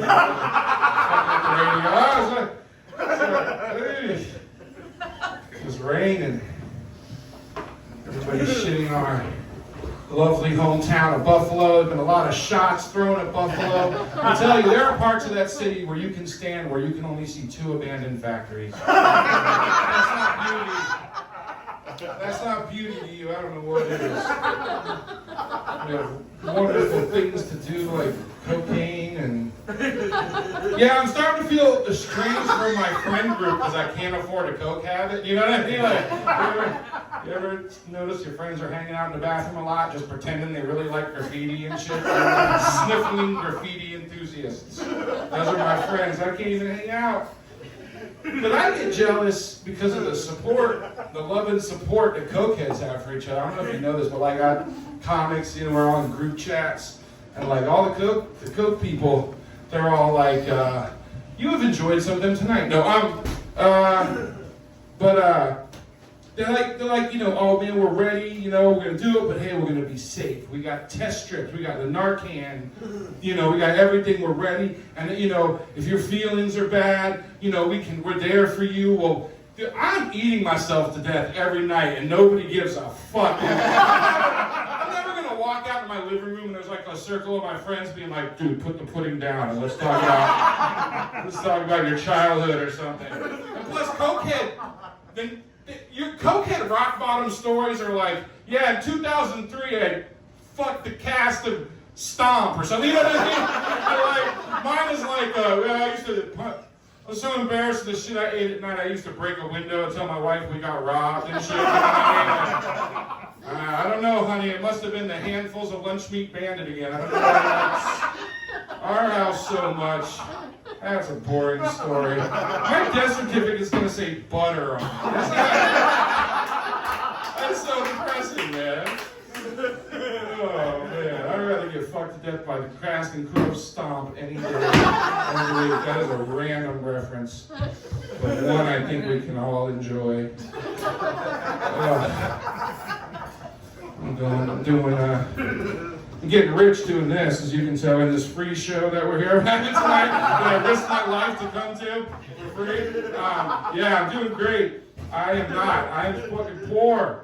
I saw this thing on the internet the other day, and it said, 6 things to do if you're struggling financially, and 4 of them were kill yourself. I'm a bad capitalist. I'm not. But luckily, I didn't want to take the time to look up like 6 low-effort suicides, so I made it here. And here we are. I love this place. I think they give me a mic and then they let me talk. I love how we call this doing comedy, and really all it is using a microphone to cock block weekday drunks. Like, that's the job, really. I'm just going to say something so weird. They're like, I'm going to go home alone tonight. Yeah, it's fun, I guess. Is it wrong? Is it wrong to just, I'm a simple man, right? Is it wrong to just want to meet a woman who's smart and funny and beautiful and whose parents are dead? Is that what I don't want to go through that whole fucking... I was married for 15 years. First of all, she cheated on me with a dude who looks like he gets paid in meth to run a tilt-a-whirl. Like, North Buffalo's Bam Margera, basically. Like, she's 39 with 2 kids and he skateboards into her pussy. I don't know what that means, but it's gross and I don't want to know. That was the line I wouldn't cross. Shit, I got off track. The point is... don't do it, I think. I don't know. Yeah, the dead parents thing, that's what it was. That's what I want, because it's like an interrogation. It's like, you know what I mean? It's like they size you up. You feel like, you might as well like grab your balls and tell you to cough. Like it's so, you know, like, but the thing is, if you meet someone's parents, you've been sleeping together for like 4 months. So it's like a job interview for a job you already got paid for. Why am I there? There I was. And now she left me with... I got her back though. I told her a cat could do better. Now, if you could think of a meaner thing to say to a person, and love. I was in love. Love ruins you in a lot of ways. Like, I mean, it's obviously like it fucks your head off. You break up with something. Like, I cried over a McDonald's commercial, didn't even have people in it. You know what I mean? Something about a well-lit chicken nugget, I just couldn't emotionally handle. But, like, it fucks you up, too, because, like, in love sex, like, I love you fucking is the best. That's the best sex there is. Like, I love, once you've had that, you know what I mean? I got single friends, and they're on Tinder or whatever, like, oh man, I met this girl. Dude, she made me come so hard my toes curled. And I'm like, I met a girl who made me come so hard I co-signed a mortgage. And they're like, are you close? But you haven't even been hard till you've seen a woman's lip quiver and asked to be your healthcare proxy. That's fucking hot. I don't think we want love. That's why I think everyone's on Tinder. You don't want love. You want someone who doesn't know what a piece of shit you are. You know what I mean? I don't want love. I want a girl who doesn't know I did ketamine in a Chuck E. Cheese, right? Love. Love. Tell me not to eat croutons out of a bag at 2 in the morning.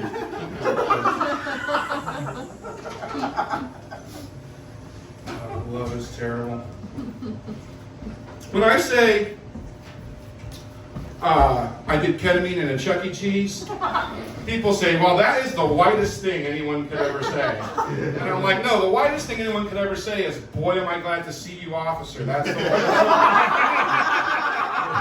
That's whiter if you say it while you're camping and shit. You know? Really white.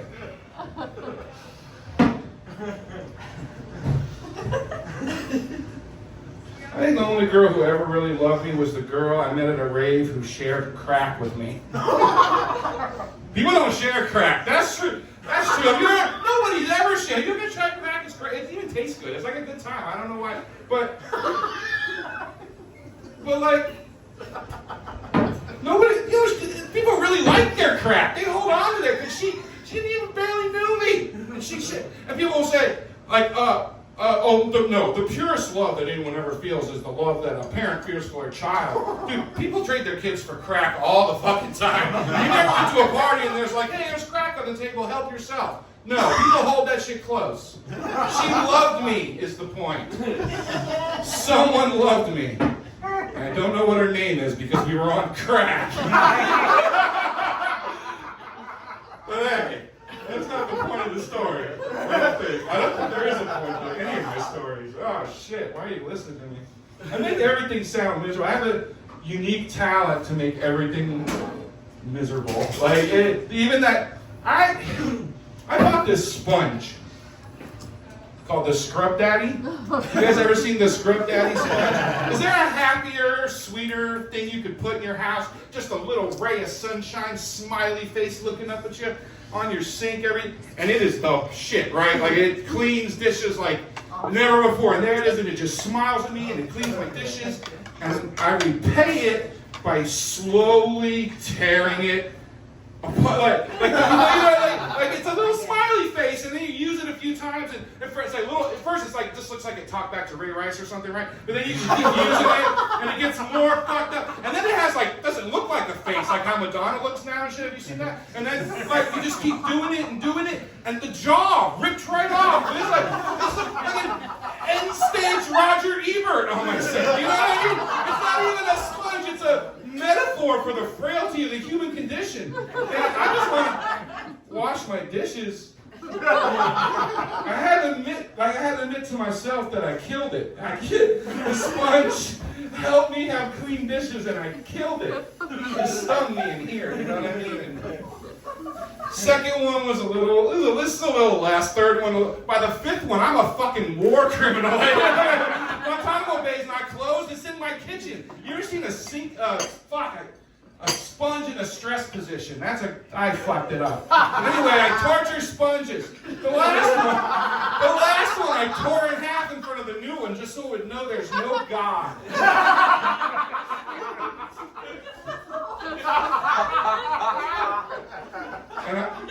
And I know there's no God because I just came from a jam band festival, so I can prove it. Thanks for listening to me, guys.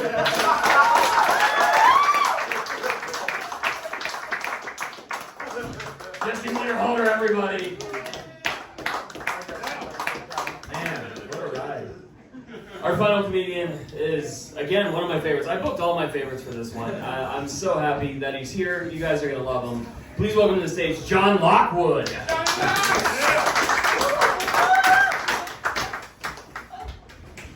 I wasn't sure if I should come up here and shake his hand or I should shake his hand over the fence. I think that might be the right choice. I have this job. I've had it for a few years now. I'm like a software developer for a small startup company. And they're part of this bigger organization that is supposed to bring small companies to Buffalo. And they also do a bunch of stuff to make it cool. So I've been going to all these work parties, and they're these are the kind of things that have investors at them and stuff. And they call it the Buffalo startup community. And it's very fun for me because that's a very different world than where I mostly hang out, which is the Buffalo comedian community. As you can imagine, those are very different groups of people, as you've seen tonight. You know? The Buffalo startup community versus the Buffalo comedian community. You have a group of people who are supposed to bring jobs to Buffalo, and you have the least employable people in Buffalo. Let's hang out. Oh, yeah. Let's hang out together. Let's do this. Here comes Alex. She just got $1 million in investment the other day. You know who you should talk to? Jesse Winterhalter. He just made $50 performing at a bowling alley. I'm not even making up the bowling alley show. It's a real show. It's one of the best ones we got. You get free pizza logs with it. It's solid. I can't complain too much because like 3 years ago I was driving Uber Because I used to have my own company, like went on a business graduate, so I was in like not a great place. At one time I had a hooker die in my car.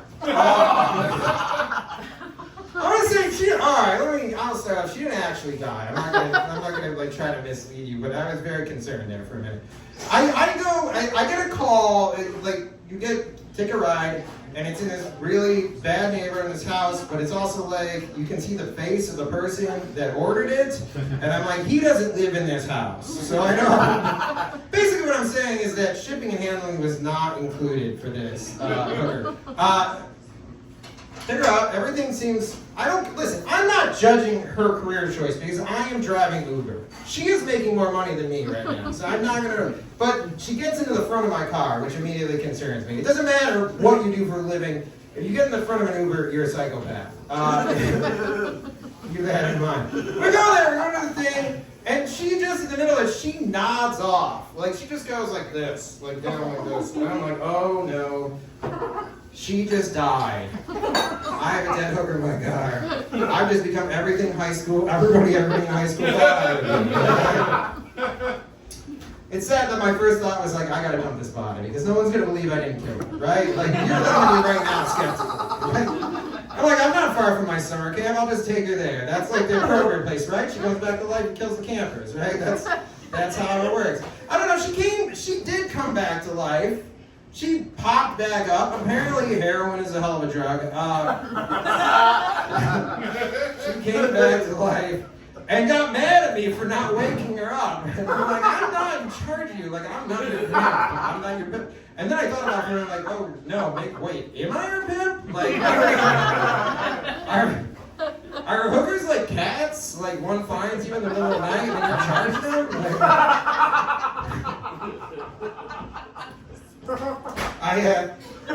Another crazy thing, this wasn't in an Uber car, but I did a few weeks ago when it was like super hot, there was a guy walking down the street without a shirt on, and I made fun of him for a little bit, and another comedian friend was like, don't make fun of him, he looks aggressive. And I'm like, no, he's just not wearing a shirt. Everyone who's not wearing a shirt looks aggressive. Everyone who's not wearing a shirt looks angry, right? There's no exception to that. That also applies to women. Think about it. I want you to imagine a woman right now who's wearing jeans and a bra, and that's it. She looks angry, doesn't she? She's like, what did you do? She stopped getting dressed to come yell at you. It's not even sexy. All right, it's a little sexy. Another one you have to watch out for is anytime you see a woman wearing a sash, you know she's going to be a problem. That's one that's specific to women. This only applies to women. I'm just saying, it doesn't matter if she's like a judge or she's getting married. You know, like she's judging your chili contest or it's her bridal shower. You know, like that kind of thing. Like, I don't know if you guys know this, but the bachelorette party is the only natural enemy of the comedian. That's our only known predator. Like, that's the only thing that we have. The only thing we fear in nature is the bachelorette party. And people will be like, well, aren't you like supposed to train to like aren't you quick and like can handle that? I'm like, listen, this is like a peak level heckler leading a team of hecklers. Against me, I am just one man. And objectively, her life is going better than mine. Like, she's getting married and I'm performing at the Funny Stop in the same plaza as the Dollar General. And the comedians in the room are like, oh, he's bragging about his club work.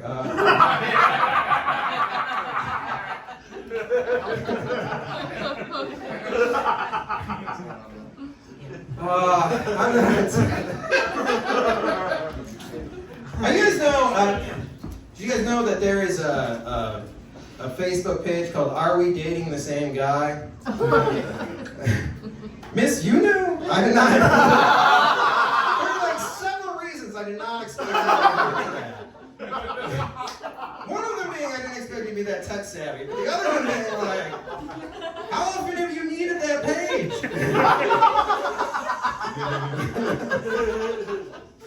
I didn't find out that existed until like February, until a friend of mine, like told me my picture was on there. And I was like, that's pretty messed up because I'm not dating anybody. Just bombing my photo on there. No, I knew who was doing it, and that made it more messed up because it was a girl that I wanted to date, but was like real sketchy about dating me. So like, she was like, it was like if I went into the bank and they're like, we're not going to give you this loan, but we're going to run your credit check anyways. And I'm going to tell you, my dick credit came back immaculate. Like, I got only positive responses on there. And you want to know why? Because just like your regular credit report, things fall off after 7 years. If it was a lifetime dick credit report, it would have been pretty bad. Also, regular credit report. Like, one time I took 2 roommates out on separate dates on an overextended credit card. It ruined both of those reports. I don't necessarily do that great with talking to women. I don't know. I have a problem where I like to talk to women who have had something traumatic happen to them, and they're always like, I know that's like most women, but still, like it always be like on a second or third date, they'll like come up to me and they'll be like, I got this something I need to tell you if we're going to take this any further, and then they'll tell me something terrible that happened to them. And I will feel so bad about it that I will treat them with kid gloves from that point forward. And that is the opposite of what they want, because what they want is to be strangled with a very specific amount of force. Like enough to trigger their orgasm, not trigger the memories, is basically what I'm saying. They want, that's a lot of pressure to put on a man who's trying to have sex. Like I'm managing a lot of things at this point. I should not be in charge of your airways, is what I'm saying. I don't want to be in charge of any orifices I'm not inside of. That's too much to ask of me. I'm not doing good in my own breathing, to be honest, and I'm not afraid to admit that. I look like I'm having an asthma attack. You know what? Listen, women, if you're with a guy who doesn't look like he's having an asthma attack, you should have a conversation with him about it, because he's not giving you his all.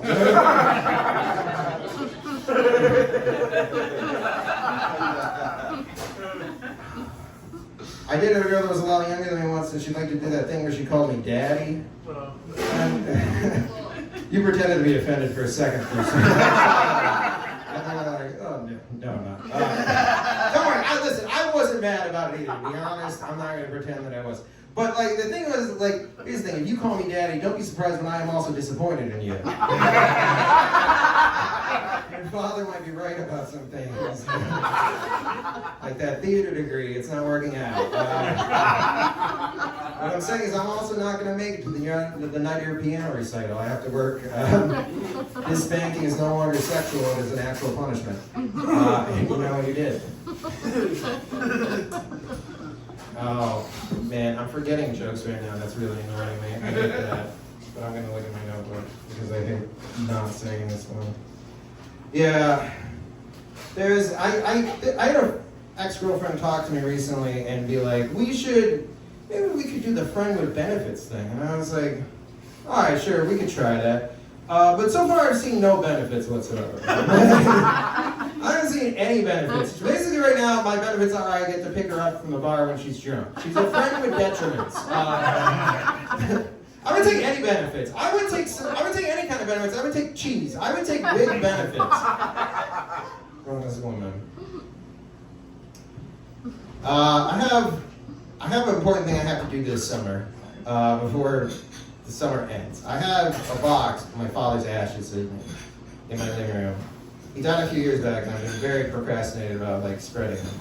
And it's not just because that's a thing you should do, but also because I need to get them out of my house in a way. Because anytime this comes up with anybody, I get the worst advice from the people what to do with the ashes.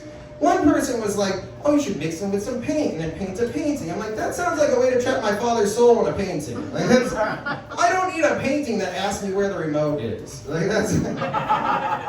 Somebody topped it. They're like, mix it with plaster, make a statue. I am not trying to bring my father back to life as a statue. That's not. I will put my immortal statue father back in the nursing home. I swear. He died a few years ago, and anybody who's ever dealt with the death of a family member that's had really bad health for a lot of years, you know that it's incredibly boring.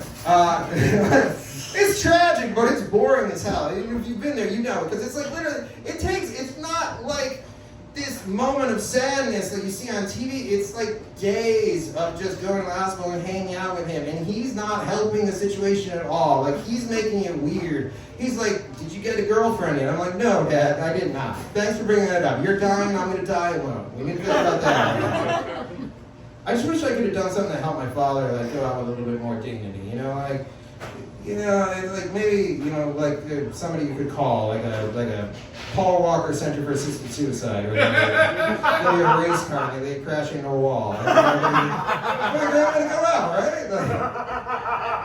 Or I could like hired ninjas to assassinate him. I think that sounds very extreme, but you don't realize that my father had schizophrenia, so he wouldn't even question it. He would just be like, I've been expecting you. They got his own samurai sword and fight them to the death.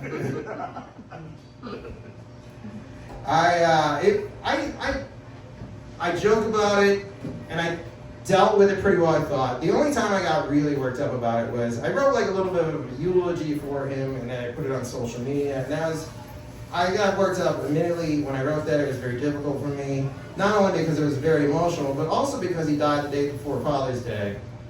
And it was a real struggle, not just post, guess who got out of Father's Day?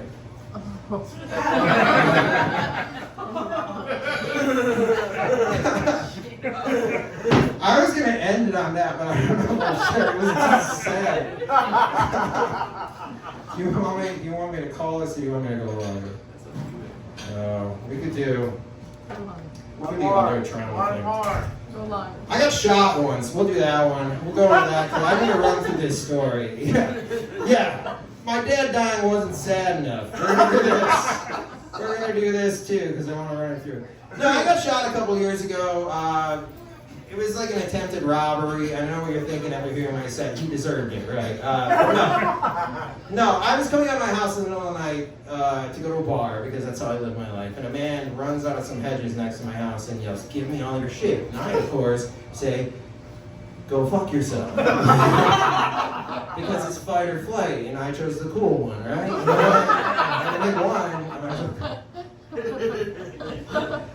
We wrestle for a minute, and he shoots me in the side and runs away. Now, I'd love to sound like a real badass here, but the reality was I came from my porch light into the darkness of the sidewalk. I really couldn't see anything. I didn't even really realize he had a gun until he shot me. So my biggest complaint about this robbery was poor lighting. Fortunately, the neighbors reacted very quickly, called 911, ambulance gets here very quickly, they get in the ambulance and take him to the hospital. They asked me the question that all medical professionals will always ask you, did you have any drugs and alcohol tonight? And I was like, no, but that was the plan. Thanks for bringing that up. It made me feel worse about that. We don't need a surgery.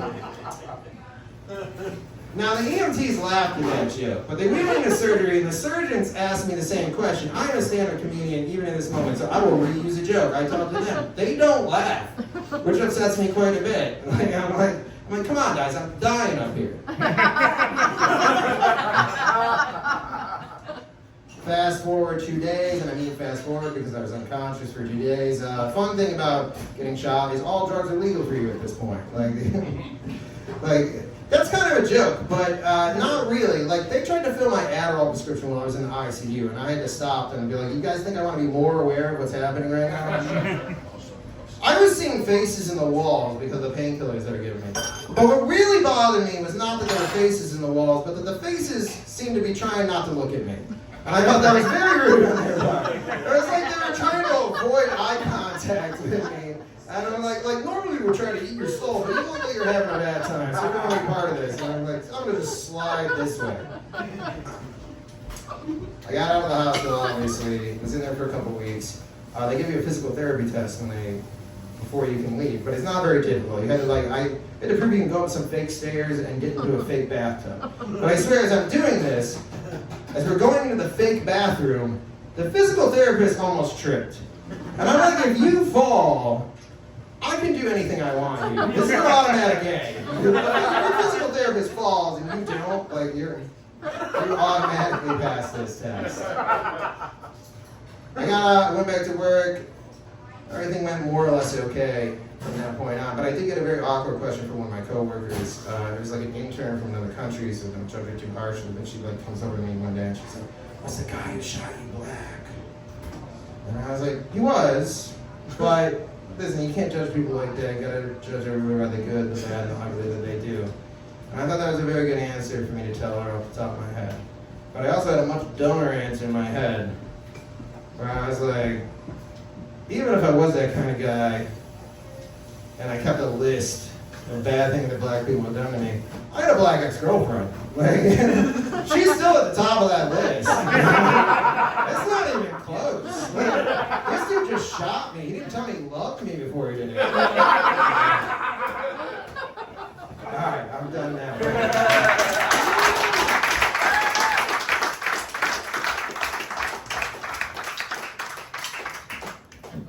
That was John Lockwood, everyone. Other comedians, thanks for coming out, guys. Like, it's so tough. These guys drive the whole way down here because they like it here and they like you guys.